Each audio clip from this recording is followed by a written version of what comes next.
सच्ची गीता मुरली 03/11/1968। ये वाणी शिव बाबा यानी परमपिता परमात्मा ने ब्रह्मा बाबा के माध्यम से सुनाई है। वाणी के मुख्य बिंदु और उनका विस्तार नीचे दिया गया है। राजऋषि और पवित्रता का महत्व। मुख्य बिंदु, बाबा ने बच्चों को राजऋषि कहा है। ऋषि का अर्थ है वो जो पवित्र है। इसका विस्तार यहाँ है स्वराज्य, खुद पर राज्य, और ऋषि का अर्थ है पवित्रता।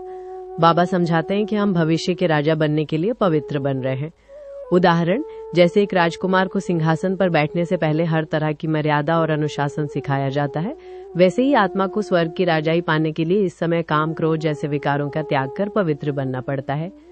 दूसरा बिंदु, सम्मुख बैठने और सेंटर पर रहने में अंतर। मुख्य बिंदु, मधुबन यानी सम्मुख में बाबा के सामने और अपने अपने सेंटर्स पर बैठकर मुरली सुनने में रात दिन का फर्क है। विस्तार, सम्मुख बैठने से एक विशेष कशिश या खींच महसूस होती है कि स्वयं भगवान हमें पढ़ा रहे हैं। सेंटर पर अक्सर बुद्धि घर, गृहस्थी या व्यापार, गोरख धंधा में भटक सकती है। उदाहरण, जैसे स्कूल में क्लास के अंदर टीचर के सामने बैठकर पढ़ना और घर पर ऑनलाइन या रिकॉर्डेड लेक्चर देखना, दोनों में एकाग्रता का बड़ा अंतर होता है। पुरानी नैया और विषय सागर। मुख्य बिंदु, ये दुनिया एक विषय सागर, दुखों का सागर है और हमारा शरीर एक पुरानी नैया की तरह है।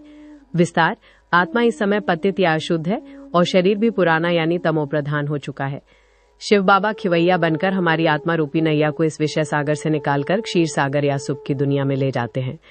उदाहरण, जिस तरह एक पुरानी टूटी हुई नाव के डूबने का डर रहता है, वैसे ही कलयुग के अंत में मनुष्य के संबंध और स्वास्थ्य सब डगमगा रहे हैं। बाबा हमें सुरक्षित किनारे या मुक्ति और जीवन मुक्ति पर ले जाते हैं। याद की यात्रा की भट्टी या अग्नि।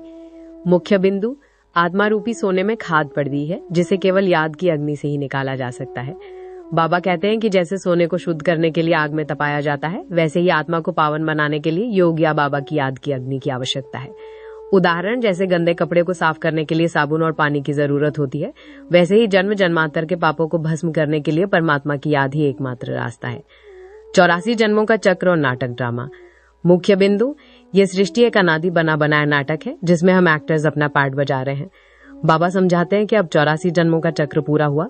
हम शांति धाम यानी हमारे असली घर के रहवासी थे, फिर सुख धाम या सतयुग में आए और अब दुख धाम या कलयुग में है।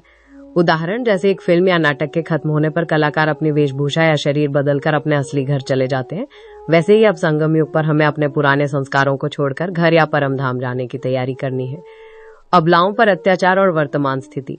मुख्य बिंदु, कलयुग के अंत में अबलाओं पर अत्याचार होते हैं, जैसा द्रौपदी की चीरहरण के समय दिखाया गया है।